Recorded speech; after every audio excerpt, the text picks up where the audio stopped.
নির্বাচনের সম্ভাব্য তারিখ বা মাস ঘোষণা করা হয়েছে। সেই নির্বাচনটি এই জুলাই সনদের ভিত্তিতেই হতে হবে, এটা করে জাতি এবং সরকারের কমিটমেন্ট আছে। সরকার বলেছে যে কমিশন, তারা রিফর্মস কমিশন করেছে রিফর্ম করার জন্য, এবং সেই রিফর্মের ভিত্তিতে নির্বাচন হবে।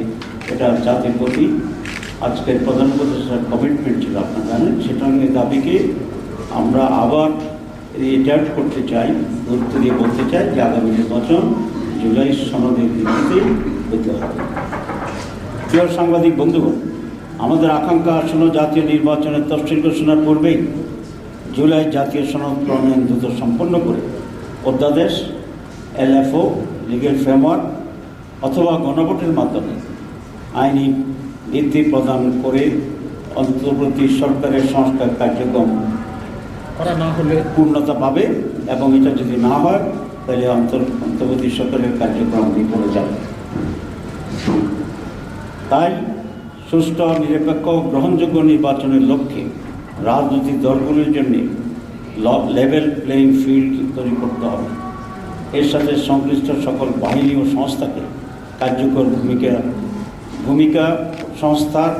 ভূমিকা নিশ্চিত করতে হবে। সরকার ও প্রশাসনের মধ্যে স্বৈরাচারের দোষদের মুক্ত করতে হবে।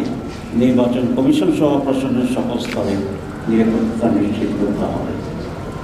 প্রিয় সাংবাদিক বন্ধুগণ, বাংলাদেশের আপামর জনসাধারণ জুলাই জাতীয় ঘোষণাপত্রকে কেন্দ্র করে যে প্রত্যাশা নিয়ে অপেক্ষা করছিল, তা পূরণ না হয় জনগণের মাঝে দেশের ভবিষ্যৎ নিয়ে উদ্বেগ ও উৎকণ্ঠা তৈরি হয়েছে।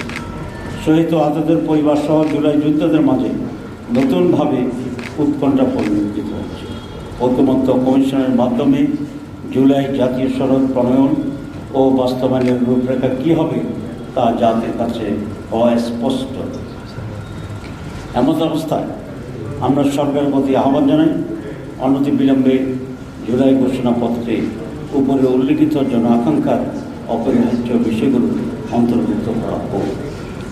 সেই সাথে আরও দাবি জানাতে চাই, বাংলাদেশের অতীতের দৃষ্টান্ত অনুসরণ করে অবিলম্বে জুলাই জাতীয় সনদের প্রণয়নের কাজ সুসম্পন্ন করে বর্তমান সরকারকেই তা বাস্তবায়ন করতে হবে, এবং এই সনদের ভিত্তিতে অবাধ, সুষ্ঠু ও গ্রহণযোগ্য নির্বাচনের ব্যবস্থা করতে হবে।